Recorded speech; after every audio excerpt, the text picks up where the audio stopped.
Millionaire Lawyer despises the corporate tower coffee lady, but the secret she knows about the case changes everything. Before we begin the story, tell us in the comments, have you ever known a secret that could change someone's life? And at the end, don't forget to rate this story from 0 to 10. Enjoy.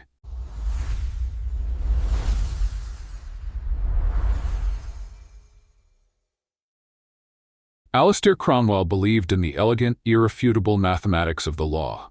As the most feared corporate lawyer in Chicago, senior partner at Cromwell & Sterling, he was not a man you hired to go to trial. He was the man you hired to make sure you never had to. He was a closer, a legal weapon renowned for his razor-sharp intellect, his ironclad control, and his complete and utter lack of mercy. He saw the world in black and white, liability and asset, fact and fiction. The messy, gray areas of human emotion were, to him, inadmissible evidence. His life outside the boardroom was a mirror of his profession. A silent, minimalist penthouse overlooking Lake Michigan, a schedule managed down to the second, and a social circle composed of people as polished and emotionally guarded as himself. After a bitter divorce years ago, where his ex-wife had accused him of having a gavel for a heart, he had decided that emotional attachments were a liability he could no longer afford. He was powerful, respected, feared, and profoundly, achingly alone. The only place where the rigid order of his world was disrupted was the small, chaotic coffee cart in the lobby of the Omnicore Tower.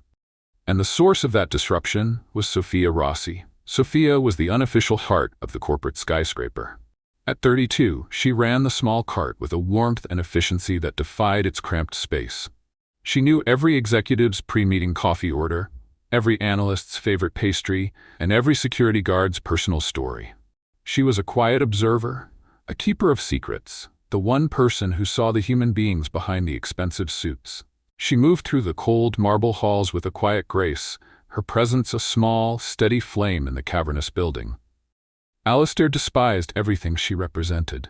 He saw her easy chatter with the analysts and department heads as unprofessional. He saw her offering a kind word to a stressed-out junior associate as a dangerous display of weakness.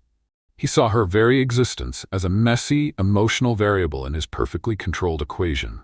He made a point of never buying coffee from her, preferring the bitter, machine-vended sludge from the executive lounge. To him, she wasn't a person. She was a symptom of the world's untidiness. The case that would intertwine their two worlds was the biggest internal investigation of the decade. Omnicore versus Ethan Hayes. Hayes was a charismatic young tech prodigy, an executive accused of selling company secrets to a major competitor. The case was a ticking time bomb, and Alistair Cromwell had been hired to provide the final, legally binding recommendation on whether to terminate and sue Hayes into oblivion. Alistair was determined to handle the investigation with his signature, ice-cold precision. The company's case, presented by its CFO Mark Renshaw, rested almost entirely on a trove of emails and data logs that seemed to prove Hayes' guilt beyond a shadow of a doubt. Renshaw, supposedly Hayes' mentor and friend, presented the evidence with a performance of articulate, credible heartbreak over his protégé's betrayal. Sophia, like everyone else in the building, could feel the tension surrounding the investigation. She would see the worried faces of Hayes' team in her line every morning. She would see Ethan Hayes, looking young and terrified, and Mark Renshaw, looking somber and righteous. She served them all coffee, offering a quiet, sympathetic smile, seeing the story not as a legal battle, but as a human tragedy. The moment that changed everything happened on a rainy Wednesday evening. The Omnicore Tower was nearly empty. Sophia was cleaning up her cart, getting ready to go home. She was wiping down the counter when she saw two men huddled in a dark, quiet corner of the lobby, near the service elevators. She recognized one of them immediately, Mark Renshaw, the star accuser. The other man she didn't recognize, but he had an aura of cold, slick power about him. They were speaking in low, urgent whispers, exchanging a thick manila envelope. Sophia couldn't hear all the words, but she saw the look on Renshaw's face. It wasn't the look of a heartbroken friend seeking justice. It was the look of a co-conspirator, a look of shared, guilty secrets. As the second man turned to leave, he stepped into a pool of light from an overhead lamp. Sophia froze. She recognized him from the business journals. It was Lawrence Croft, a notoriously ruthless corporate raider and Ethan Hayes' biggest professional rival. The man whose own company stood to gain the most if Hayes was publicly disgraced. Her blood ran cold. Renshaw and Croft, the accuser and the rival, the pieces clicked into place with a horrifying certainty. This wasn't a betrayal by a protégé. This was a setup. A corporate takedown, and Ethan Hayes was the fall guy. Sophia stood behind her cart, her heart pounding. What could she do? Go to Omnicore's HR department? They would never believe her. A coffee lady's suspicions against their star CFO? They would laugh her out of the room. She thought of Alistair Cromwell, the cold, arrogant man who looked at her as if she were a piece of dirt on his perfect marble floors. He would be the last person in the world to listen to her. He dealt in facts, in evidence, not in the gut feelings of a cafeteria worker. She spent a sleepless night. The image of that secret meeting burned into her mind. She thought of young Ethan Hayes, his life about to be destroyed by a lie. Her conscience warred with her fear. Getting involved could cost her her job, her livelihood, but staying silent felt like being an accomplice. The next morning, her decision made, she arrived at the tower an hour early. She took a simple, plain piece of paper from her bag. With a trembling hand, she wrote 5 simple words in neat block letters. The case against Hayes is a lie. She folded the note. She knew she couldn't give it to him directly. He would dismiss her before she could even speak. So she waited. She waited until she saw him leave his temporary office on the 40th floor and head towards the executive lounge. With her heart in her throat, she slipped out from behind her cart, took the public elevator up, walked quickly to the door of his office, a place she had never dared to approach before, and slid the small folded note under his door. She scurried back to her cart, her hands shaking, just as Alistair walked past her in the lobby, not giving her a second glance. She had done it. She had thrown a stone into the placid, orderly waters of Alistair Cromwell's world. Now all she could do was wait and see if it made a ripple, or if it simply sank to the bottom, unheard and ignored.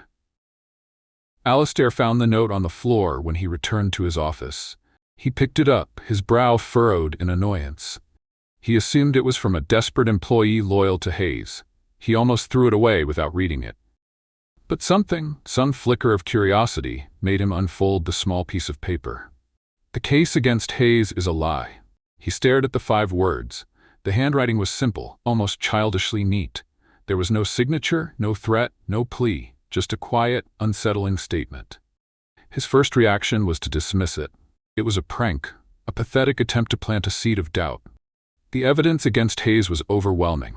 Renshaw's documentation was the linchpin of the entire case. He crumpled the note and tossed it into the wastebasket.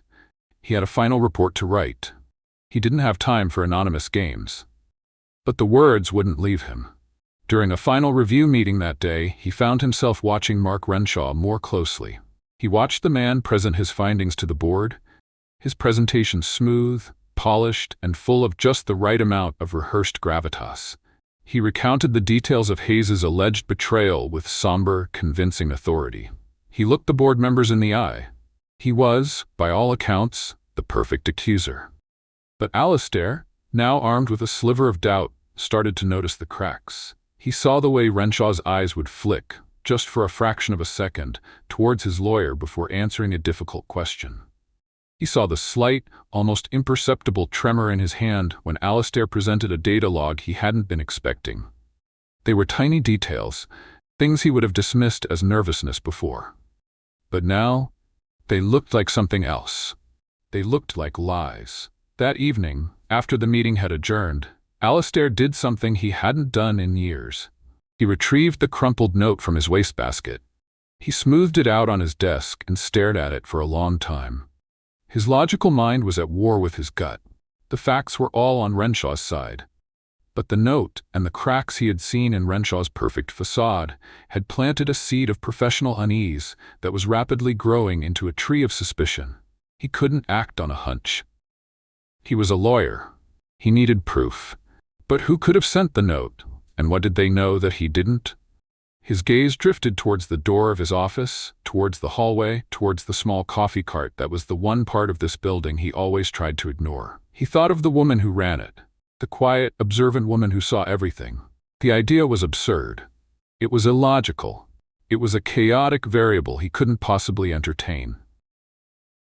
But as he sat alone in his silent, orderly office, Alistair Cromwell couldn't shake the feeling that the key to the biggest case of his career might not be found in a legal document or an evidence file, but in a conversation with the one person he had never, ever wanted to speak to. The next morning, Alistair Cromwell walked through the lobby with a sense of purpose that felt entirely foreign. His usual path, a straight, unwavering line from the entrance to the express elevators, ignoring everyone in his periphery, was altered. Today, his path had a destination, the coffee cart. Sophia saw him coming. She had been watching for him, her heart a nervous drum against her ribs. She had spent the entire night wondering if it had been a terrible mistake, if he had simply thrown it away, or worse, reported it to security as a threat. She braced herself as he approached, her hands busy polishing an already spotless countertop. He stopped in front of the cart. For a moment, he just stood there, the powerful, intimidating Alistair Cromwell, looking strangely out of place in her small, cheerful world of pastries and espresso. The usual crowd of analysts and clerks who normally swarmed her cart seemed to sense the strange energy and kept a respectful distance. "I'll have a coffee," he said, his voice clipped and formal. It was the first time in 3 years of her working in this building he had ever spoken to her. "Of course, sir," Sophia replied, her own voice professionally neutral, though her hands trembled slightly as she reached for a cup. "How do you take it?" "Black," he said. "No sugar." She prepared the coffee with practiced efficiency, her movements a familiar, steady rhythm that helped to calm her nerves. She placed the cup on the counter in front of him. "That will be $3, she said, her gaze steady on his. He didn't reach for his wallet. Instead, he leaned forward slightly, lowering his voice. "I received a note yesterday," he said, his eyes searching hers for any flicker of a reaction. An anonymous one. It was intriguing. Sophia's heart leaped, but she kept her expression as placid as the surface of the coffee in his cup. "I'm sure this building gets all sorts of interesting mail," she said, her tone light. "This one was different," he continued, his gaze intense. "It was slipped under my door. It made a very specific, very bold claim about the key figure in a high-profile investigation." He paused, letting the words hang in the air. "Do you have any idea who might have sent such a thing?" It was a test, a direct, calculated challenge. She could deny it, feign ignorance, and retreat back into the safety of her invisibility. Or she could take the biggest risk of her life. She thought of Ethan Hayes, the young executive whose life was on the line. She thought of the smug, guilty look on Mark Renshaw's face. "I have an idea," she said, her voice quiet but firm.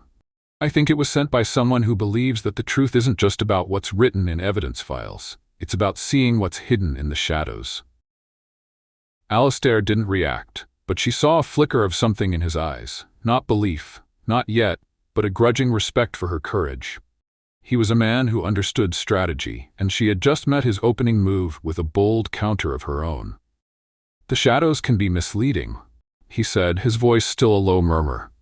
"People see what they want to see. And sometimes," she countered gently, "they're so busy looking at the bright, polished surfaces that they forget to check the dark corners." She gestured vaguely with her head towards the service elevators where she had seen Renshaw and Croft. "That's where you find the things people are trying to hide." He stared at her for a long, silent moment, the noise of the lobby fading into a distant hum. He had expected a confession or a denial. He had not expected a philosophical debate on the nature of truth from the woman who served him coffee. "This is the best coffee I've had in this building," he said finally, taking a sip. It was an abrupt change of subject, but she understood what it was, a retreat, a temporary ceasefire. He picked up the cup. "Put it on my tab." "You don't have a tab, sir?" she said. "You do now," he replied, and without another word he turned and walked away, leaving Sophia with a racing heart and the distinct feeling that she had just stepped off a cliff, with no idea if she had wings or if she was about to crash. Alistair spent the rest of the day in a state of profound internal conflict. His training, his experience, his entire logical worldview told him to dismiss the conversation. A coffee lady's cryptic warnings based on a gut feeling, It was inadmissible. It was noise. But her words, "That's where you find the things people are trying to hide," echoed in his mind. He had built his career on facts and evidence, on the bright, polished surfaces. Had he become so reliant on them that he had forgotten how to look in the corners? During the afternoon depositions, he found his gaze drifting from the conference table to the lobby, where Sophia was occasionally visible through the glass walls. He saw her share a quiet, compassionate look with one of Hayes's young, distraught team members. He saw her hand a free bottle of water to a stressed-out paralegal from his own firm. She wasn't just a functionary. She was the quiet, beating heart of the building's human ecosystem. She saw everything. That evening, driven by an impulse he couldn't explain, he didn't go straight home. He went back to his office. He didn't look up legal precedents. He used his firm's extensive resources to pull the public records on Lawrence Croft. He spent hours tracing the man's corporate history. It was a brutal, bloody trail of hostile takeovers, asset stripping, and ruined companies. Croft was a predator, a corporate shark who specialized in destroying his rivals and picking over the bones, and his biggest, most recent rival had been Ethan Hayes. Croft had tried to acquire Hayes's division a year ago and had been publicly and embarrassingly rebuffed. The motive was there, clear as day, but motive wasn't proof. The next day, Alistair altered his routine again. He went down to the coffee cart. "The usual, Mr. Cromwell?" Sophia asked, her expression carefully neutral. "Yes," he said. As she prepared the coffee, he leaned in again. "The dark corners," he said, his voice low.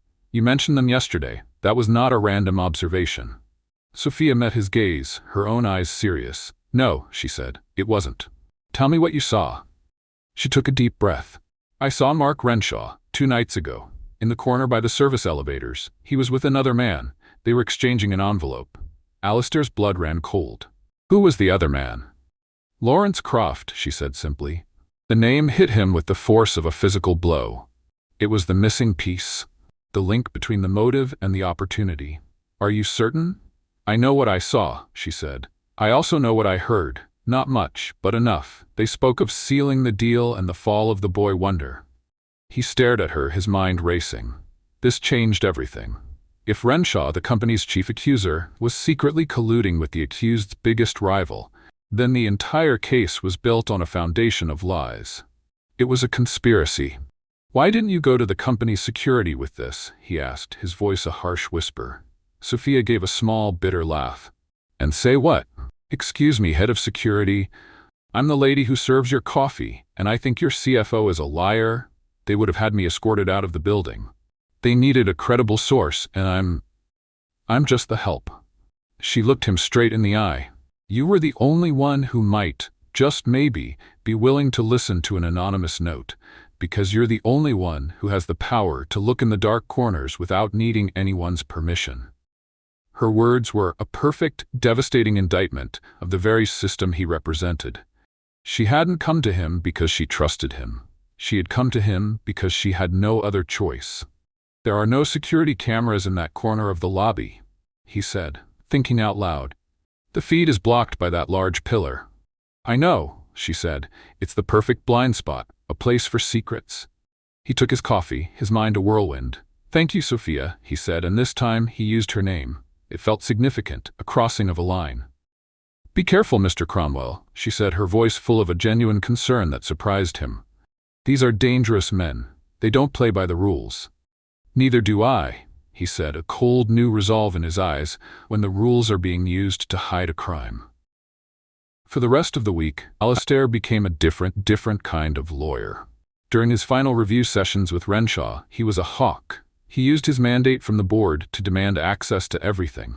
Renshaw's personal company accounts, his communication logs, his corporate expense reports. He allowed his junior associates to ask Renshaw probing, unexpected questions about his relationship with Lawrence Croft. The company's in-house counsel was furious. Renshaw in the meetings began to sweat. Under the relentless, unexpected questioning, his polished, perfect story began to unravel at the seams. He contradicted himself. He grew defensive, then angry. The mask of the grieving, righteous mentor was slipping, revealing the face of a desperate, cornered liar. Alistair also began his own quiet, off-the-books investigation. He used his firm's resources to pull financial records. He requested Renshaw's bank statements, his phone records, his credit card bills. He worked late into the night in his office, poring over the data himself, looking for the pattern, the connection. And Sophia became his silent, unofficial partner. She didn't offer legal advice. She offered perspective. He would stop by her cart at the end of each day, under the guise of getting a final coffee, and they would have a brief, coded conversation. Renshaw's story about his finances isn't adding up, he told her one evening.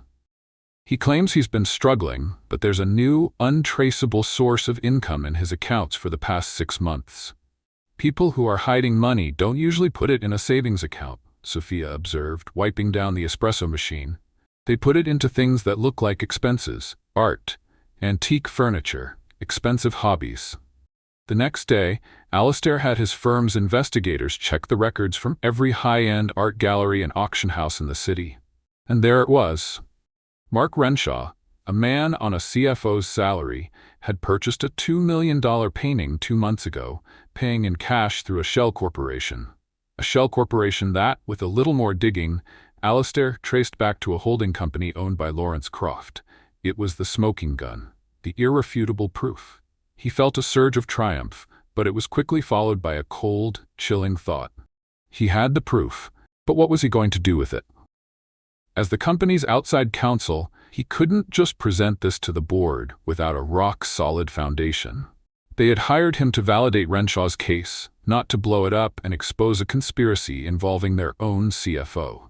He was trapped by the very rules of his engagement. He was in his office, staring at the evidence, feeling the weight of his own powerlessness, when there was a soft knock on his door. It was Sophia. She was holding a small, paper-wrapped package. "I was on my break," she said, her voice a little shy. "I saw this in a bookstore and I thought of you." He unwrapped the package. It was an old, leather-bound book, a collection of Sherlock Holmes stories. "I know it's silly," she said, "but you've been acting like him all week. The way you look for clues no one else sees." She pointed to a specific passage she had bookmarked. "There's a quote in here I've always loved. The world is full of obvious things which nobody by any chance ever observes." He looked at the book, then at her. And in that moment, he knew what he had to do. He couldn't introduce the evidence himself, but maybe, just maybe, he could create a situation where the truth would be forced to reveal itself. "Sophia," he said, a new, daring plan forming in his mind. "I'm going to need your help one more time. And this time, it's going to be risky." "Risky how?" Sophia asked, her hand still resting on the cover of the Sherlock Holmes book. The quiet sanctuary of Alistair's office suddenly felt charged with a dangerous energy. Alistair began to pace, the methodical, caged tiger movement he used when he was dissecting a complex legal argument. "I cannot, as the board's hired counsel, simply walk in and accuse their CFO of a conspiracy without them seeing me as biased or reckless. It would be a catastrophic breach of my mandate. They could fire my firm, bury the evidence, and Hayes would be finished." "So what's the plan?" Sophia asked, her own mind starting to race, catching his strategic current. "The evidence needs to appear. Organically," he said, the corner of his mouth twitching with the ghost of a smile. "It needs to be discovered as a direct result of Renshaw's own lies, in a way that is legally sound and dramatically effective." He stopped pacing and looked at her, his eyes intense. "Renshaw believes he's untouchable. He thinks his story is airtight. We need to create a situation that forces him to make a mistake in front of the board, a mistake so significant that it opens the door for me to demand the very evidence we've already found." Sophia began to understand. "You're not going to break the rules. You're going to create a new game where the rules force the truth to come out." "Precisely," he said. "And to do that, I need an unpredictable variable. I need someone who can plant a seed of information, a rumor, that will eventually grow into a question I can legally ask, a rumor planted by someone who is, to the outside world, completely invisible." Sophia's heart sank a little. "The coffee lady," she said, her voice flat. "No," Alistair corrected, his gaze softening. "My confidential informant." The title, as unofficial as it was, sent a small, warm jolt through her. The plan was simple in its audacity. Sophia was to accidentally overhear a conversation between two corporate accountants. a conversation Alastair would secretly stage. The accountants would be discussing a rumor they'd heard about Mark Renshaw's extravagant art purchases. Sophia would then, as a concerned citizen, pass this rumor on to a junior paralegal on Alastair's own team, someone she knew from her daily interactions at the coffee cart. The information would then travel up the chain to Alastair, giving him a legitimate reason to be suspicious. "It's dangerous," Alastair warned her. "If Croft or Renshaw find out you're the source, they could come after you. They are not men who play fair." "I've been dealing with men who don't play fair my whole life, Mr. Cromwell," Sophia said, a familiar, steely resolve in her eyes. "I'm not afraid." The next morning, the stage was set.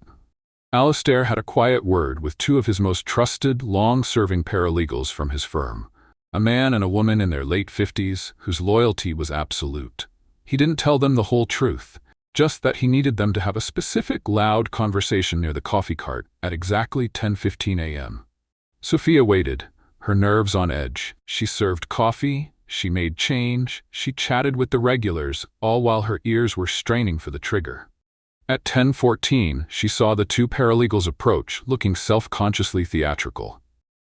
"Did you hear about that Renshaw fellow?"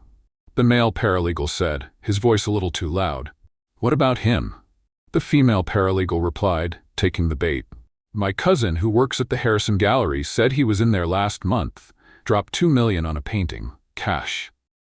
$2 million? On a CFO's salary? How is that even possible?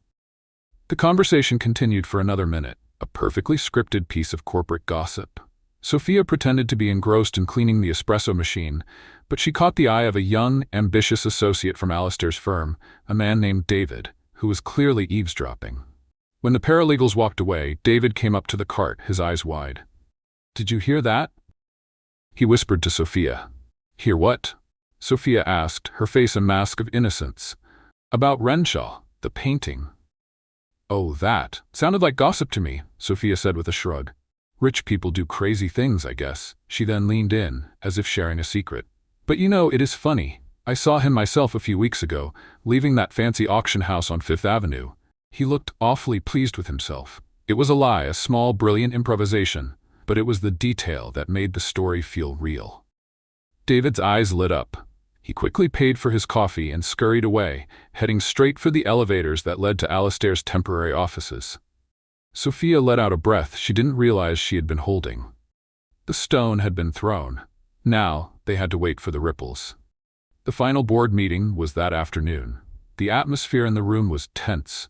The board members, the CEO, and the in-house counsel were all present. Ethan Hayes was there, sitting silently with his lawyer, looking like a man on his way to his own execution. Alastair began his presentation.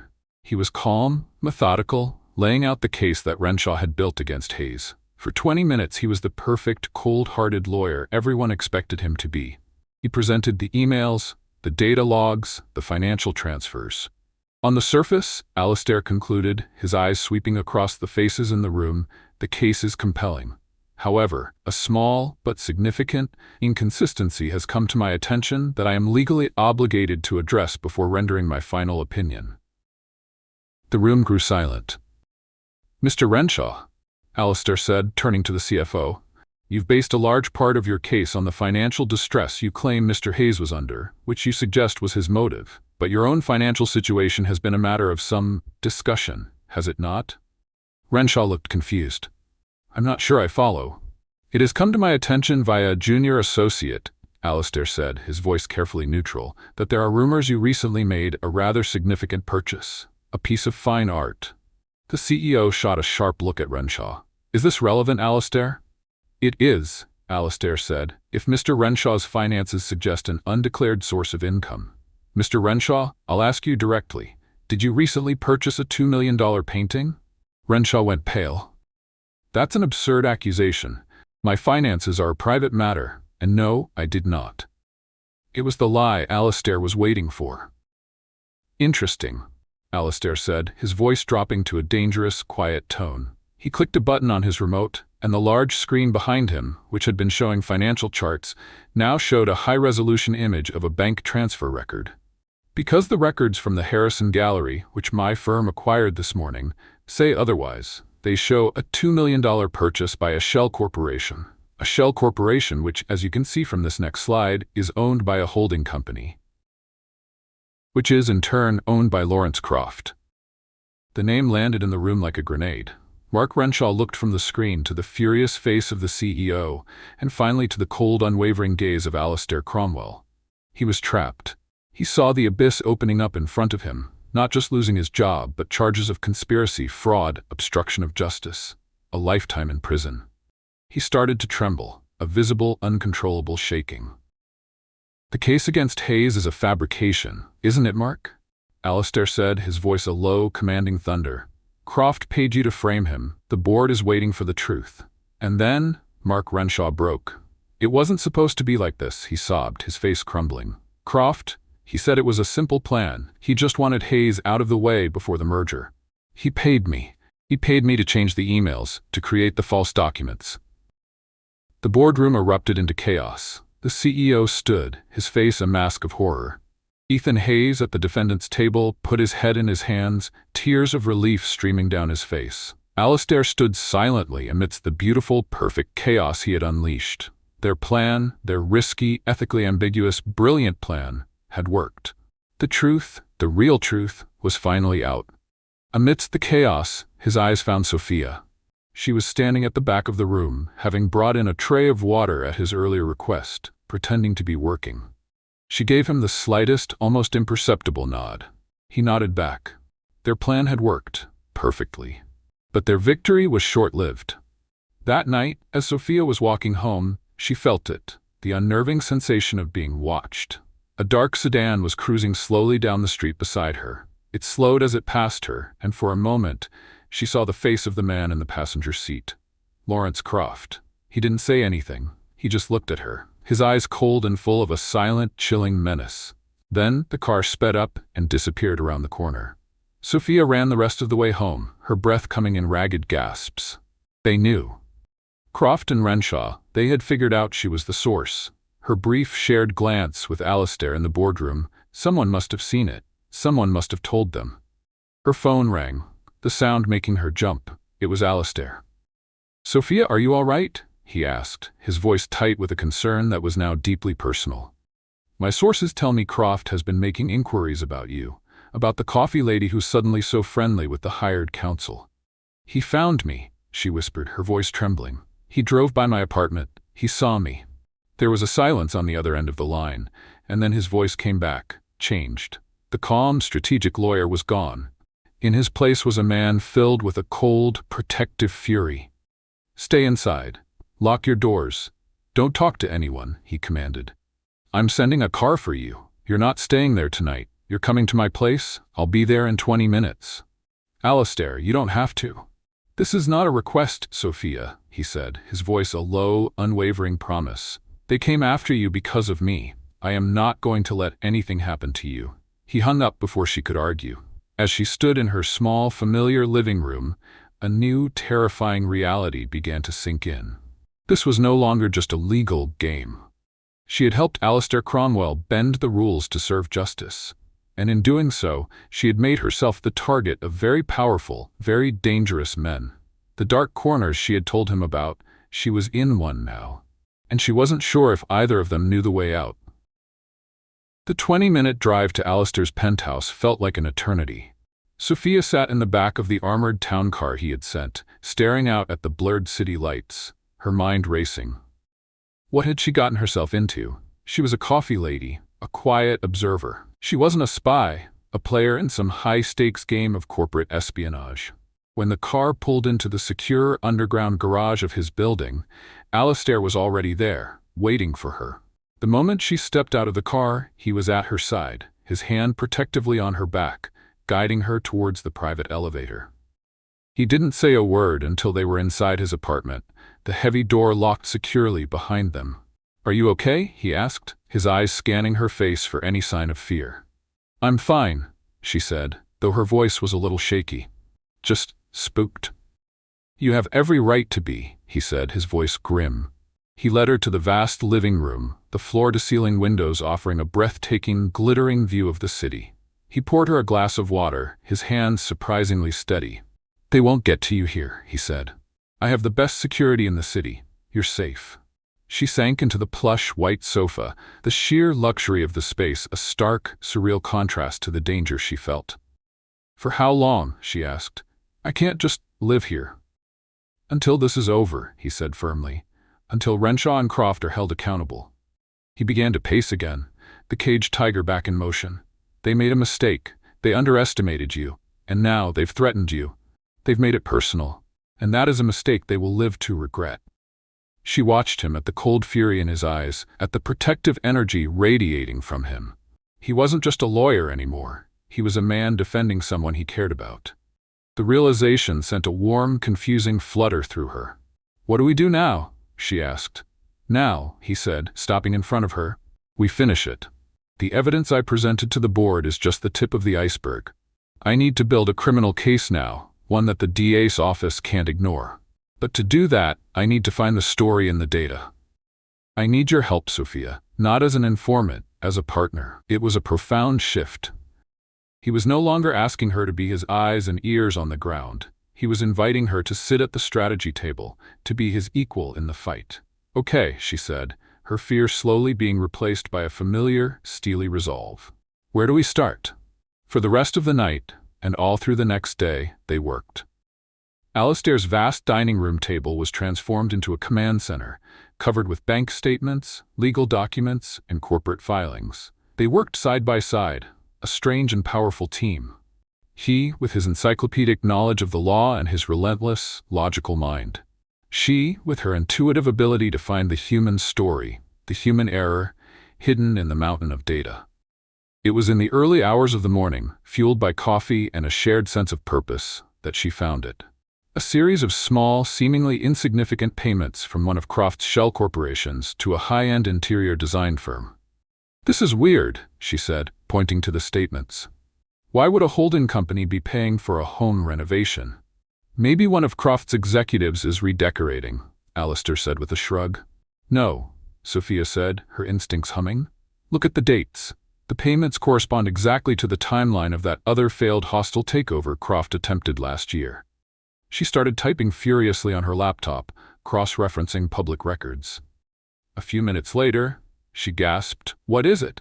Alistair asked, leaning over her shoulder. The address, she said, her voice a hushed whisper of discovery. The address of the home being renovated. It wasn't one of Croft's executives. It belonged to the lead regulator who was in charge of approving the takeover, the one who blocked the deal for procedural irregularities. Alistair stared at the screen, the implications of her discovery crashing down on him. Croft hadn't just framed an executive. He had bribed public officials. This wasn't just corporate fraud anymore. This was a criminal conspiracy that went to the very heart of the system. My God, he whispered. He's not just a shark. He's a monster. And monsters, Sophia said, looking up at him, her eyes dark with a new, terrifying understanding, have to be stopped. No matter what it takes.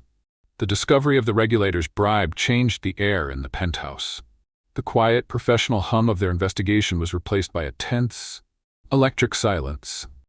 This was no longer just about exonerating an innocent man. This was about staring into the abyss of a corrupt system. A system orchestrated by a man who believed he was above the law. Alistair, for the first time in his long and storied career, felt a genuine flicker of fear, not for himself, but for Sophia. He had pulled her into a world far more dangerous than either of them had anticipated. This is too much, he said, walking over to the vast window and staring out at the pre-dawn city. This goes beyond the Omnicorp case. This is a federal crime of the highest order. We need to turn this over to the FBI, to the Department of Justice. Sophia came to stand beside him, her reflection a small, determined figure next to his in the dark glass. And what do you think will happen if we do that? She asked, her voice quiet but piercingly clear. They'll investigate, he said, though even to his own ears, the words sounded hollow. No, she countered, shaking her head. They'll bury it. Croft has people everywhere. He bribed a regulator. Who's to say he doesn't have connections inside the bureau? We hand over this evidence. It disappears in a mountain of bureaucratic red tape, and all we've done is show him our hand. We've shown him that we know, and that will put a target on our backs. He hated that she was right. Her intuitive understanding of the corrupt machinations of power was more astute than that of any lawyer on his staff. "So, what do we do?" he asked, turning to face her. "We can't just sit on this. We have to stop him."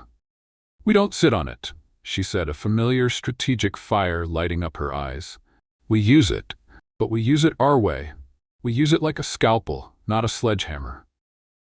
She walked back to the dining table, to the sea of documents. "The authorities are going to question Renshaw tomorrow. He's going to try to pin everything on Croft. Croft's lawyers will paint Renshaw as a lone, disgruntled employee. It will be a legal stalemate." She looked up at him, her plan already forming. "We can't use the evidence about the regulator directly. Not yet. But we can give it, anonymously, to the one person who hates Croft more than anyone. The reporter who first broke the story on that failed takeover last year. We give her the thread, let her pull on it, and she will unravel everything in public. We don't just build a legal case against Croft. We build a public one he can't escape." It was a breathtakingly risky strategy. It involved Alistair walking a razor's edge of legal ethics, leaking evidence to the press, but it was also brilliant. "It's dangerous," he said. "If it's traced back to us, my career is over. And if you do nothing," she said, her gaze unwavering, "a monster walks free. Sometimes you have to risk the game to win the match." He looked at her, at this incredible woman who had gone from serving him coffee to co-strategizing a legal gambit that could end both of their careers, or save them. And in that moment, he felt a surge of something more powerful than fear, a profound, absolute trust in her judgment, in her courage, in her. "All right, Sherlock," he said, a slow, determined smile spreading across his face. "Let's set a trap." The atmosphere in the city was electric. The news of the Omnicorp conspiracy was the biggest story of the year. Mark Renshaw was in custody, his confession having led to an immediate investigation into Lawrence Croft. But as Sophia had predicted, Croft's high-powered legal team was already spinning the narrative, painting him as the victim of an extortion attempt by a desperate CFO. That was when the second story broke. A veteran investigative reporter from a major newspaper published a bombshell exposé, citing an anonymous source. The story detailed a pattern of bribery and corruption by Croft, centered around the home renovation of a public regulator. The article included copies of bank statements and invoices, the very evidence Alistair and Sophia had uncovered. The story was a firestorm. The FBI, now facing public pressure, could no longer conduct a quiet, behind-the-scenes investigation. They launched a full-scale public raid on Croft's corporate headquarters. The legal stalemate was broken. Croft's empire began to crumble. Alistair and Sophia watched the news unfold from the safety of the penthouse. They had done it. They had won. Amidst the victory, his eyes found Sophia. She was standing at the window watching the city lights. She was not smiling. Her face was a mixture of relief and a deep, somber sadness for the lives that had been broken. He came and stood beside her. In that silent, shared look, there was a profound understanding. They had done it, together. That night, the penthouse felt different again. The tension of the investigation was gone, replaced by the quiet hum of a shared, hard-won victory. They stood on the balcony, the city lights spread out before them like a carpet of scattered jewels. "You were incredible," Sophia said, breaking the comfortable silence. "You were like a chess master, moving all the pieces until he had no choice but to checkmate himself." "I had a good coach," he replied, turning to look at her. The soft glow of the city lights illuminated her face, and he was struck, as he was every time he looked at her, by the quiet strength in her eyes. "You taught me to look for the story." And Croft's story. It was a tragedy of greed and fear. "They all are, in the end," she said softly. He reached out and took her hand, his fingers intertwining with hers. "It felt natural, right?" "What about our story, Sophia?" he asked, his voice a low murmur. "What kind of story is it?" She was quiet for a moment, looking out at the skyline. "I think," she said, a small smile playing on her lips, "it's a detective story, about two unlikely partners who solve the mystery of how to be happy." He pulled her a little closer, his arm wrapping around her waist. "And what's the next clue?" "I think," she whispered, turning to face him, "the next clue involves a lot less legal documents and a lot more of this." She rose on her toes and kissed him. It was a kiss that was not about a shared battle or a strategic partnership. It was a kiss that was simply about them. about a man and a woman who had found in the darkest, most corrupt of corners a truth that was simple, clear, and irrefutable. They were in love, and that was a fact that no one, not even a lawyer, could object to. The aftermath of Mark Renshaw's confession was a legal and media firestorm. The case against Ethan Hayes was immediately dropped by Omnicorp, and he was publicly exonerated.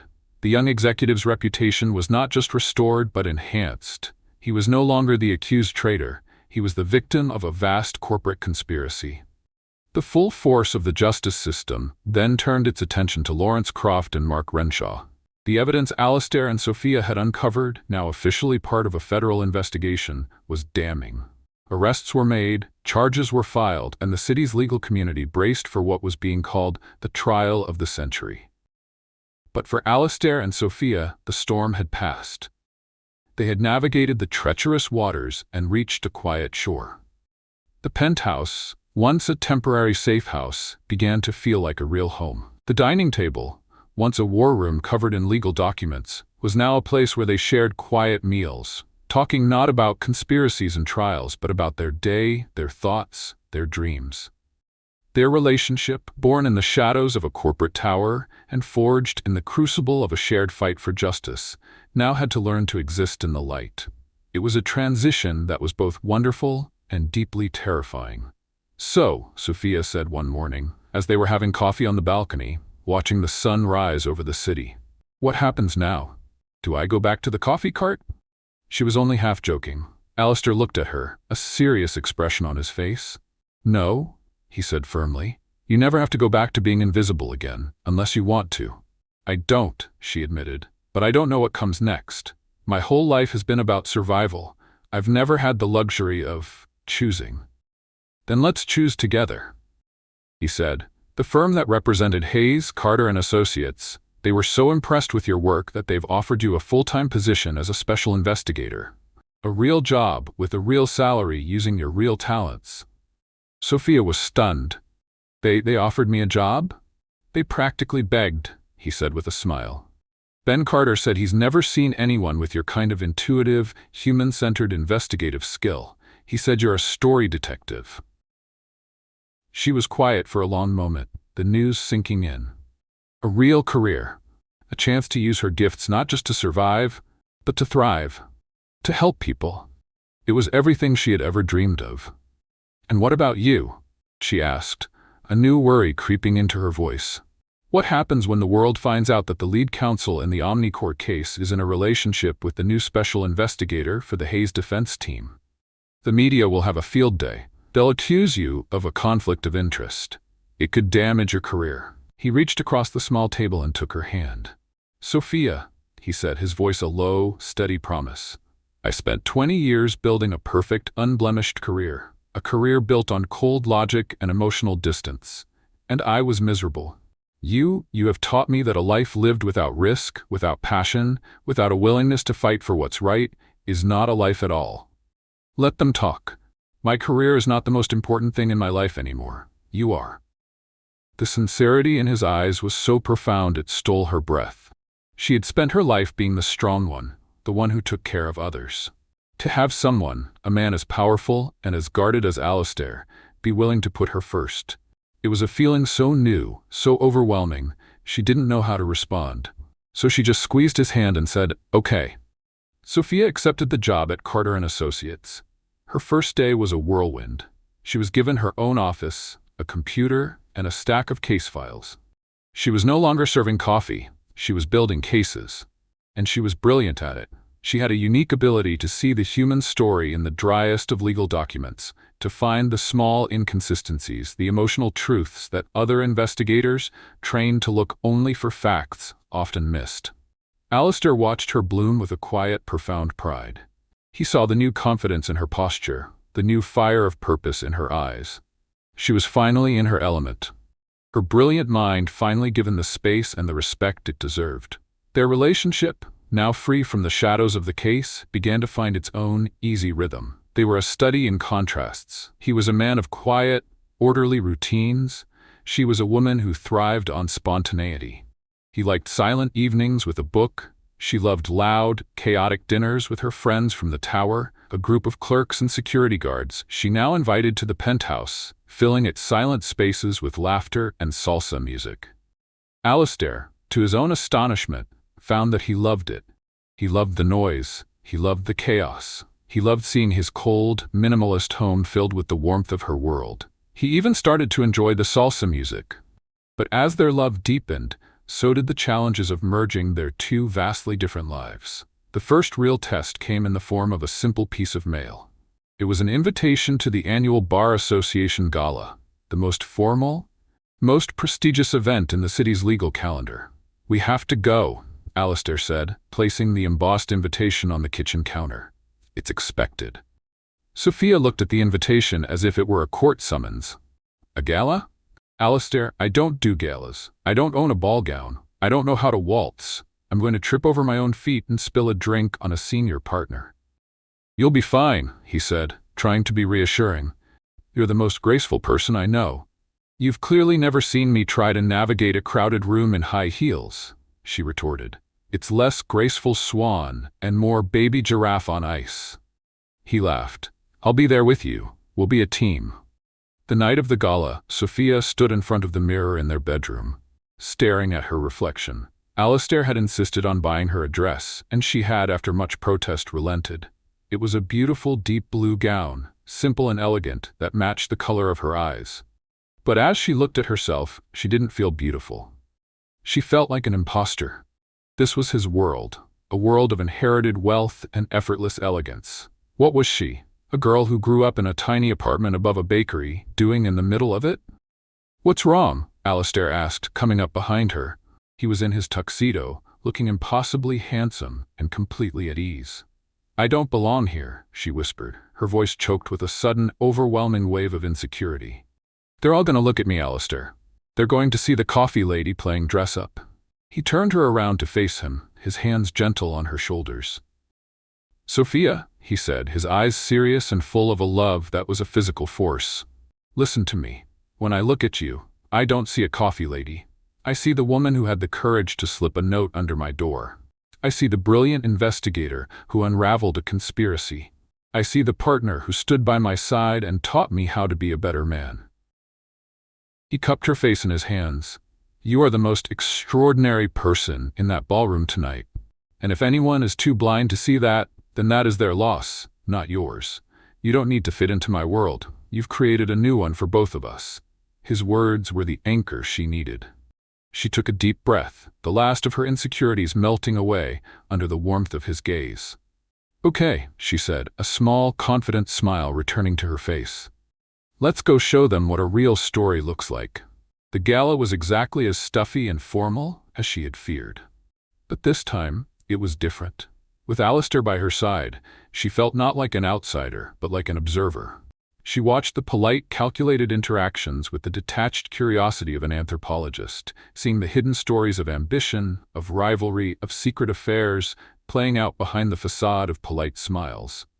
And when Alistair led her onto the dance floor for the first waltz, she didn't trip. She moved in his arms as if they had been dancing together their whole lives. "You're a natural," he whispered in her ear. "I had a good teacher," she replied, her heart full. As they swayed to the music, surrounded by the powerful and the privileged, she realized that she didn't need to belong to their world. She had her own world. A world with Alistair, a world built on truth, on courage, and on a love that was strong enough to bridge any divide.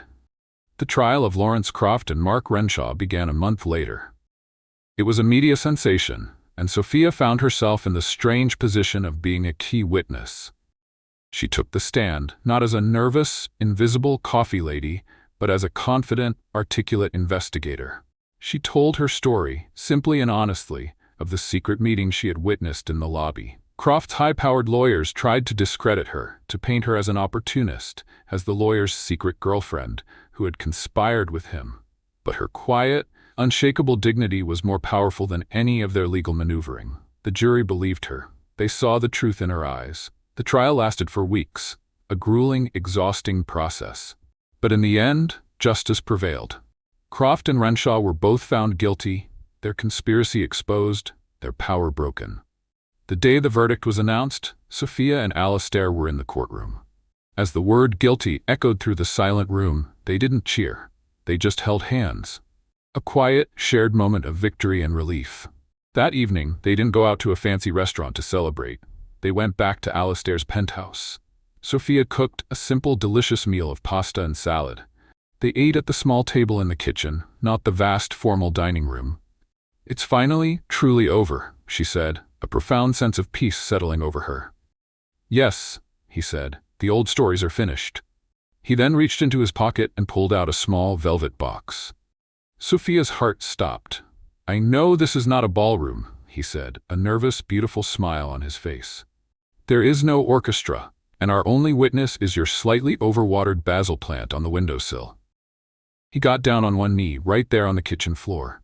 "But this is our place, the place where we learn to be a team, the place where we fell in love." He opened the box. Inside was not a massive, flashy diamond. It was a simple, elegant ring, a thin band of platinum with a single, clear, brilliant stone. "Sophia Rossi," he said, his voice thick with an emotion that was pure and true. "You are the truth in a world of lies. You are the courage in a world of fear. You are the heart in my world of cold, hard facts. You have changed everything. Will you do me the honor of being my partner, my co-conspirator, my best friend for the rest of our lives? Will you marry me?" She was laughing and crying at the same time, the happiest, most beautiful tears she had ever shed. "Yes," she whispered, her voice choked with joy. "Yes, Alastair, of course, yes." He slid the ring onto her finger, a perfect fit, and as he stood up to kiss her, the sounds of the city far below faded away, leaving only the quiet, beautiful, and irrefutable evidence of a love that had been tried, tested, and found to be true. The morning after the proposal was a study in blissful domestic chaos. Alastair, a man who had once considered 6 a.m. a late start to his workday, woke up to the smell of burnt toast and the sound of Sophia's cheerful, off-key singing. He walked into the kitchen to find her standing in front of the stove in one of his oversized dress shirts, attempting to flip a pancake with a spatula, a move that sent it flying across the room where it landed with a soft splat against a cabinet. "Good morning," she said, not even slightly flustered, turning to him with a grin. "I was trying to make you a celebratory breakfast. It appears my culinary skills are still a work in progress. Do you prefer your pancakes crispy or abstract?" He laughed, a deep, easy sound that was becoming more and more familiar in the once silent penthouse. He walked over to her, wrapped his arms around her waist from behind, and kissed the top of her head. "I prefer them made with you," he said, his voice a low murmur against her hair. Even if they're a public safety hazard, they spent the morning making a new, slightly less abstract batch of pancakes, their movements an easy, comfortable dance in the sunlit kitchen. The heavy weight of the case, of the secrets, of their uncertain future, was finally gone, replaced by a light, joyful sense of a new beginning. But they both knew that their quiet, personal joy would soon have to face the public world. "We have to tell people," Alastair said later that day as they sat on the sofa, a comfortable distance between them, the reality of their decision settling in. "The firm, the bar association, everyone." Sophia sighed, the playful mood of the morning giving way to a more sober reality. "They're going to think it's a scandal," she said. "The famous lawyer and the star witness's key informant. The media will have a field day." "Let them," he said, his voice firm with a newfound resolve. "We didn't do anything wrong. We exposed a crime. We fell in love. If the world has a problem with that, it's the world's problem, not ours." He looked at her, his eyes full of a fierce, protective love. "I spent my entire life caring about what other people thought. I'm done. The only opinion that matters to me now is yours." His courage was a balm to her own anxieties. "Okay," she said, her own voice gaining strength. "So what's the plan? How do we present this new, irrefutable evidence of our insanity to the world?" "With the one thing they can't argue with," he said with a slow smile. "The absolute, unvarnished truth." Their announcement was not a press release or a carefully curated social media post. It was a simple, elegant dinner party held at the penthouse. The guest list was small and very specific. It included Ben Carter and his senior partners, the two trusted paralegals who had helped them set their trap, the lead prosecutor from the Croft case, a man who had since privately apologized to Alistair for the DA's initial hesitation, and, to Sophia's astonishment, Ethan Hayes himself. "Are you sure about this?" she had whispered to Alistair as the guests began to arrive. "Positive," he had replied. "This story isn't just about us, it's about everyone who was a part of it." The evening was not a celebration of their engagement, but a quiet, respectful acknowledgement of the journey they had all been on. Over dinner, they didn't talk about the trial in detail. They talked about the future, about the importance of integrity in the legal system, about the need for a more human-centered approach to justice. It was Ethan Hayes who proposed the first toast. He stood up, his youthful face now etched with a new maturity. "I owe my freedom to the people in this room," he said, his gaze moving from his lawyers to Alistair, and finally resting on Sophia. "But I owe my faith in humanity to one person in particular. Sophia, you didn't just save my life. You reminded me that there are still good people in the world, willing to fight for what's right, no matter the cost." He raised his glass. "To the quiet heroes." "To the quiet heroes," the room echoed. Later in the evening, Alistair gathered everyone in the living room. "I know there will be questions about my relationship with Sophia," he began, his hand finding hers in a simple public gesture of unity, "and I want to be the one to answer them. Sophia and I grew to respect each other during the course of the investigation. We became partners in the pursuit of justice, and in that process we fell in love." He looked down at her, his heart in his eyes. "I have asked her to be my wife, and she has, against all logic and reason, said yes." There was a moment of stunned silence, and then the room erupted in warm, genuine applause. Ben Carter was the first to approach, a wide grin on his face. "I knew it," he said, shaking Alistair's hand. "I saw the way you looked at her during those meetings. It's the best outcome I've seen all year." The news, when it finally broke to the public, was exactly the kind of media storm Sophia had predicted. But because they had controlled the narrative, telling their story to the people who mattered first, the tone of the coverage was different. It wasn't a scandal, it was a romance. "The Lawyer and the Whistleblower, a love story forged in justice," one headline read. They were no longer a source of gossip, they were a source of inspiration. With the world now aware of their story, they began the chaotic, joyful process of planning a life together. The first and most important step was for Alistair to meet Sophia's family. Not just the formidable aunts she had spoken of, but her parents, who lived in a small, quiet town in Northern California. "You're going to be terrified," she warned him on the plane ride there. "My father is a retired history professor who believes a man's worth can be judged by his knowledge of the Peloponnesian War. And my mother can tell if you're lying just by the way you stir your coffee." "I have faced down a corrupt corporate titan," he said, trying to sound brave. "I think I can handle your parents." He could not have been more wrong. The Rossi family home was a warm, book-filled house that smelled of garlic and old paper. Her father, a man with a booming laugh and a sharp, intelligent gaze, subjected Alistair to a 4-hour conversation that was less a get-to-know-you chat and more a doctoral dissertation defense. He was quizzed on everything from Roman law to the socio-economic impact of the printing press. Alistair, with his own hidden love for history, held his own, much to Sophia's surprise and her father's grudging respect. Her mother, a woman with kind eyes and a will of steel, simply watched him. She didn't ask about his money or his career. She asked about his heart. "Do you make my daughter laugh?" she had asked him, her gaze direct. "She makes me laugh," he had answered honestly. "I'm still learning how to keep up." "Good," she had said, a small, approving smile on her face. "That is the important thing." He left the Rossi home that weekend, feeling as though he had just survived the most grueling and most wonderful examination of his life. He hadn't just been approved, he had been welcomed. He had found a family. Their wedding was not a grand society affair. They were married a few months later in the sun-drenched backyard of her parents' home. The guest list was small, just family and their closest friends. Sophia wore a simple, elegant lace dress, and Alistair wore a classic suit, but he had a single, bright yellow daisy in his lapel, a nod to a bouquet Sophia had once pointed out in a flower market.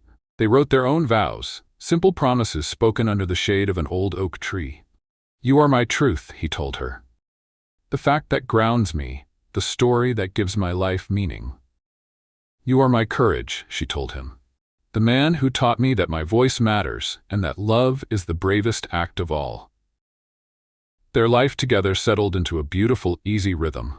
They bought a house, not a sterile penthouse or a sprawling mansion, but a comfortable old brownstone in a quiet, tree-lined neighborhood in Chicago, a place that was a perfect fusion of their two worlds. It had a big modern kitchen for him and a library with floor-to-ceiling bookshelves for her. Sophia continued her work at the law firm, becoming one of their most successful and respected investigators. She specialized in pro bono cases, fighting for the invisible people the system had failed. Alistair, in a move that shocked the entire legal world, stepped down as a named partner from his old firm a year after their wedding. I have spent my life representing corporations, he announced in a simple statement. I would now like to spend the rest of it representing people. He joined Sophia at Carter & Associates, not as a senior partner, but as the head of a new, well-funded appellate division, focusing on wrongful conviction cases. They became a legal power couple, a formidable team, a partnership of his legal brilliance and her human intuition. They were happy. They were fulfilled. They had built a life of purpose, a life of love, a life that was so much bigger and more beautiful than either of them could have ever imagined. One quiet evening, a few years after their wedding, they were in their library, the fire crackling in the hearth. Alistair was reading a dense legal brief, and Sophia was curled up in an armchair with a new Sherlock Holmes novel. Alistair, she said, looking up from her book. He murmured, not looking up. I think our investigative team is about to get a new, very junior member. He slowly lowered his brief. He looked at her, at the small, secret smile on her face, at her hand resting gently on her belly. His own face broke into a smile so wide, so full of pure, unadulterated joy, that it seemed to light up the entire room. He got up, walked over to her, and knelt down in front of her chair, his hand covering hers. A new clue? He whispered. The best one yet, she replied, her own eyes shining with happy tears. He leaned in and kissed her. A long, tender kiss that was a promise of a new adventure, a new story, a new chapter in the beautiful, unlikely case of the lawyer and the coffee lady. The 9 months of Sophia's pregnancy were a masterclass in controlled chaos, a perfect metaphor for their life together. Alistair, the man who once managed billion-dollar cases with detached precision, now found himself managing a color-coded spreadsheet of prenatal vitamins, doctor's appointments, and a list of approved and unapproved foods that Sophia updated daily based on her cravings. No pickles today, she would announce with the gravity of a legal directive. The baby has decided it's a mortal enemy. However, it has requested a meeting with a large pepperoni pizza, immediately. Alistair would dutifully update the spreadsheet. He read every pregnancy book he could find, absorbing the data on fetal development and birthing techniques with the same intensity he had once applied to legal texts. He was determined to be the most prepared, most efficient, most perfect expectant father in the history of mankind. Sophia, in turn, found his data-driven approach to pregnancy both hilarious and deeply touching. She would find him in the nursery they were building, cross-referencing the safety ratings of different crib models, or creating a flowchart for the most efficient diaper-changing workflow. You know, honey, she said one evening, finding him assembling a mobile with the help of an engineering diagram, most people just wing it. Winging it is not a strategy, he had replied, his face a mask of intense concentration as he tried to attach a small, smiling, plush moon. It's a recipe for disaster. The baby needs structure. It needs a plan. The baby, she said, wrapping her arms around him from behind and resting her chin on his shoulder, needs love. The rest is just details. He stopped his work and leaned back into her, a slow, happy smile on his face. Okay, he said, maybe a little bit of winging it is acceptable, as long as it's scheduled. Their work at the firm continued, but with a new, shared sense of purpose. The appellate division he had created was making real waves, exonerating 2 wrongfully convicted men in its first year alone. Alistair found that he was a better lawyer now, more compassionate, more attuned to the human stories behind the legal facts. Sophia, in between bouts of morning sickness and bizarre food cravings, was the division's heart, her investigative instincts sharper than ever. The birth of their daughter, Alexandra Alex Rossi Cromwell, was, true to form, a beautifully chaotic event. Alistair had a detailed, minute-by-minute birth plan. The baby, of course, had other ideas, deciding to arrive 3 weeks early in the middle of the night during a thunderstorm. They made it to the hospital with minutes to spare, Alistair driving with a calm focus that belied the sheer panic in his heart, and Sophia timing her contractions with the cool precision of a seasoned investigator. Holding his daughter for the first time was the moment that fundamentally, irrevocably, rewired Alistair's soul. He looked at the tiny, perfect infant in his arms, her small hand wrapped around his finger, and the last of his old, cold, guarded world simply melted away. This was not a liability. This was not a variable. This was love. Pure, unconditional, and more powerful than any law he had ever studied. Life with a newborn was a whole new kind of case to crack. It was a world of sleepless nights, of mysterious cries, of a love so fierce it was terrifying. Alistair, the man of order, found his life happily upended by the beautiful, unpredictable chaos of parenthood. He and Sophia were a team, navigating the challenges with a mixture of humor, exhaustion, and a deep, abiding love for each other and for their daughter. It was when Alex was about 6 months old that a ghost from their past made an unexpected reappearance. Ben Carter called Alistair with a strange request. "Ethan Hayes wants to meet with you," Ben said, his voice hesitant. "Both of you." Alistair and Sophia exchanged a look. They hadn't seen Hayes since the end of the Croft trial. He had, after clearing his name, successfully rebuilt his company and had become a quiet but powerful advocate for legal reform. "What does he want?" Alistair asked. "He didn't say," Ben replied. "Just that it's important. He said it's about closing a final chapter." Curiosity piqued, they agreed. They met Ethan Hayes in the same quiet, sunlit atrium of the library where they had been married. He looked different. The haunted, terrified young man was gone, replaced by a man who was calmer, more mature, and had a quiet, confident peace about him.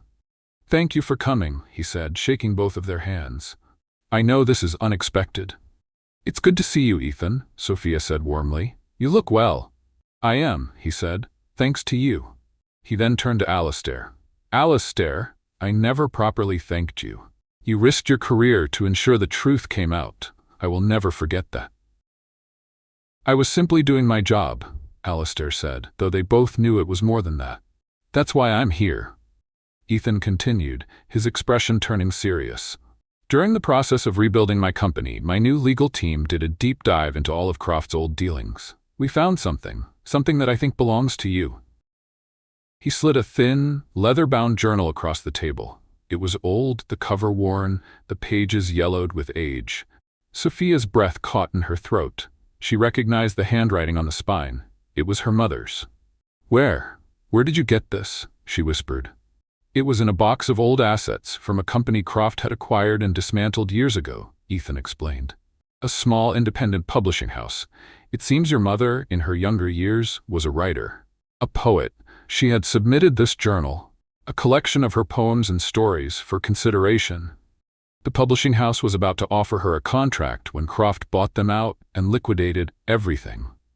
The journal, it was just filed away, forgotten." With trembling hands, Sophia opened the journal. The pages were filled with her mother's beautiful, familiar script. It was a side of her mother she had never known. A world of dreams and ambitions that had been silenced by hardship. She read a few lines of a poem, a beautiful, heartbreaking verse about finding beauty in the small, forgotten corners of the world, and tears streamed down her face. "She was a writer," Sophia whispered, looking at Alistair, her eyes full of a new, profound understanding of the woman who had raised her. "Yes," Ethan said gently, "she was. And I think the world deserves to hear her story."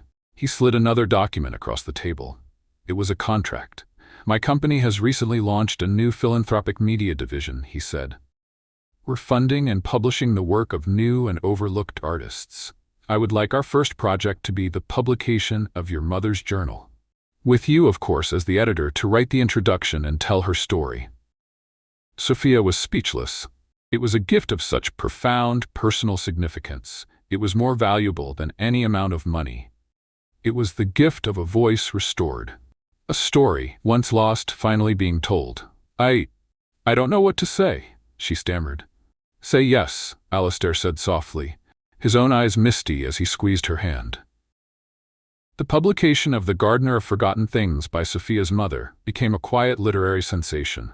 It was a beautiful, moving collection of poems and prose that resonated with readers around the world. But the most powerful part of the book was the introduction, written by Sophia. In it, she told her mother's story, but she also told her own, the story of a daughter's love, of a dream deferred, and of a justice that, in the end, had found its way home. The book's success allowed them to expand the work of their firm's foundation. They created a new grant, the Rossi Prize for Overlooked Voices, to support writers and artists from underrepresented backgrounds. Their life was full. It was a beautiful, intricate tapestry woven from the threads of law, of stories, of family, and of a deep, abiding love. They were no longer the lawyer and the coffee lady. They were simply Alistair and Sophia, partners in every sense of the word. One evening, they were at home, in their library. A now 6-year-old Alex was helping Sophia sort through a box of old case files she was using for a new investigation, while Alistair sat in his armchair, reading a story to their new 3-year-old son, a quiet, thoughtful boy they had named Samuel. "So," Alistair read, his voice a low, comforting rumble, "the brave knight finally found the hidden key, unlocked the castle gate, and rescued the—" He paused, looking over the top of the book. "What is it, Alex?" Their daughter was holding up a small, folded, yellowed piece of paper she had found at the bottom of the box. "Mommy," she asked, her voice full of childish curiosity, "what does this say?" Sophia took the paper from her daughter. Her heart did a little flip. It was the note, the first note, the one she had slid under Alistair's door all those years ago. She had thought it was long gone, lost in the shuffle of the investigation.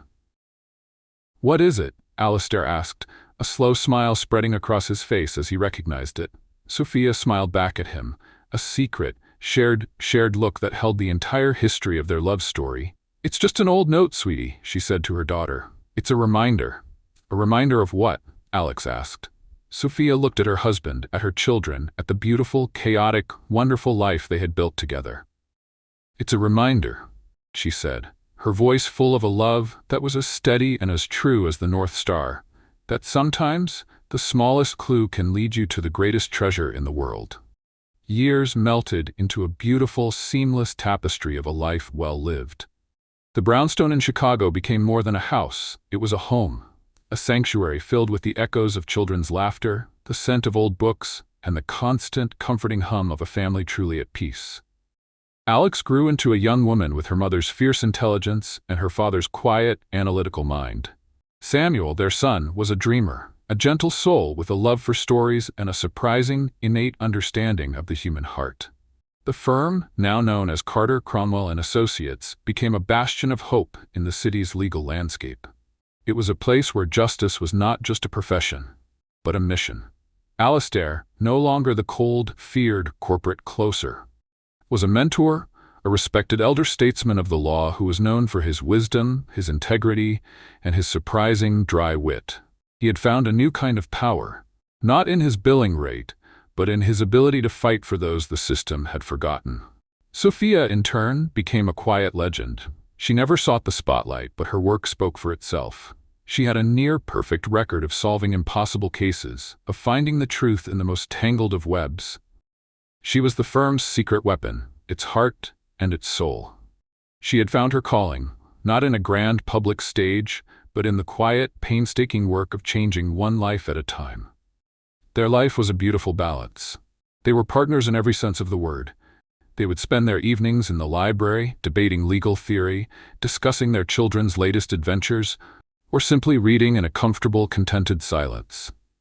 He taught her about the elegant logic of the law. She taught him about the beautiful, messy logic of the heart. One crisp autumn afternoon, when Alex was in her first year of law school and Samuel was a teenager with a passion for filmmaking, a large, formal envelope arrived. It was an invitation from the city's Bar Association. They were hosting a special ceremony to honor Alistair with a Lifetime Achievement Award for his contributions to the legal profession and his groundbreaking work in appellate justice. A Lifetime Achievement Award, Alistair had said, a look of genuine disbelief on his face as he read the invitation. They must be running out of old lawyers to give awards to. Nonsense, Sophia said, beaming with a pride that was so pure it seemed to light up the room. You deserve this. You've changed the way this city thinks about justice. We changed it, he corrected, taking her hand. This is our award, not mine. The night of the ceremony, the grand ballroom was filled with the city's most powerful legal minds. Alastair stood at the podium, looking out at the sea of faces. He was an older man now, his hair tinged with silver, the hard lines of his face softened by years of love and laughter. He gave a speech that was short, humble, and full of a wisdom that had been earned, not just learned. I have spent my life in the service of the law, he began. I believed in its power, in its logic, in its ability to bring order to a chaotic world. But I was wrong about one thing. I believed that justice was about facts alone. It is not. Or at least it shouldn't be. He looked out into the audience, his eyes finding Sophia's. She was sitting in the front row, between their two now-grown children, her face glowing with love. Justice, he continued, his voice thick with an emotion he no longer tried to hide, is not just about facts. True justice must have a heart. It must have the heart to see the truth that is hidden in the shadows. It must have the heart to see the human being behind the case file. It must have the heart to see the story that is not being told. He paused, his gaze never leaving his wife's. I did not learn this in a law book or in a boardroom. I learned it from a brilliant, courageous, and endlessly compassionate woman who served me a cup of coffee, and in doing so, served me a lifetime of truth. My wife, Sophia, taught me that the law without a heart is just a set of rules. But the law, when guided by empathy, by a belief in the inherent worth of every individual, can be the most powerful force for good in the world. He raised his award. This does not belong to me, he said, his voice ringing with a conviction that was absolute. It belongs to her. It has always belonged to her. The entire ballroom rose to their feet in a thunderous, sustained standing ovation. It was an acknowledgement not just of his career, but of their story, a story that had become a quiet legend in the city. Later that night, they were at home, the heavy award sitting on the mantelpiece in the library. You know, Sophia said, snuggling into his side as they sat in front of a crackling fire. For a man who claims to be bad with words, you give a pretty good speech, he laughed, a warm, easy sound. I had a good editor, he said, kissing the top of her head. They sat in a comfortable silence, watching the flames dance. Their life was not a dramatic, high-stakes thriller anymore. It was a quiet, beautiful story, a story of a family, of a shared purpose, of a love that had grown deeper and richer with each passing year. Do you ever miss it? She asked softly. The chaos? The fight? He was quiet for a moment, thinking. No, he said finally. I don't, because the fight isn't over. It just changed. Now we fight for them.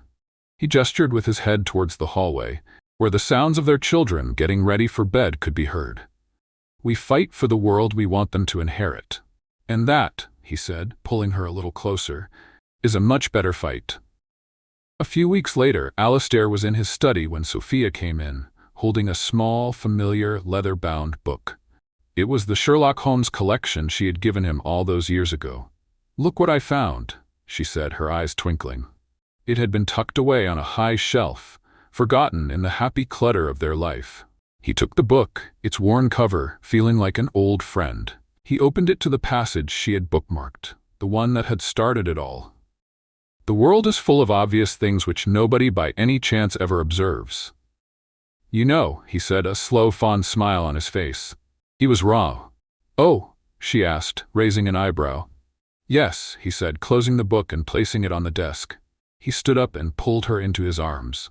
Because I observe you. Every day, I observe the way you smile when you're reading a good book. I observe the way you bite your lip when you're about to win an argument. I observe the way your eyes light up when our children walk into a room. He cupped her face in his hands, his thumbs gently stroking her cheeks. You are the most obvious, most beautiful, most wonderful thing in my world, Sophia Cromwell, and I will spend the rest of my life observing you. She laughed, a sound that was full of all the joy they had built together. Is that a legal promise, Mr. Cromwell? It's an irrefutable fact, he whispered, before kissing her, a long, slow, and deeply familiar kiss that held the entire beautiful story of their life. A story that had started with a secret note and had become a legacy of love, justice, and the profound, life-altering power of finally, truly seeing another person. What did you think of the story of Alistair and Sophia? On a scale of 0 to 10, how would you rate their journey from the boardroom to the heart? Let us know your thoughts in the comments below. And for everyone who has stayed with us to the end, who believes that the greatest truths are often found in the most unexpected places, please comment with the word justice. We love knowing you are with us. Thank you for watching, and don't forget to subscribe for more stories that will change the way you see the world.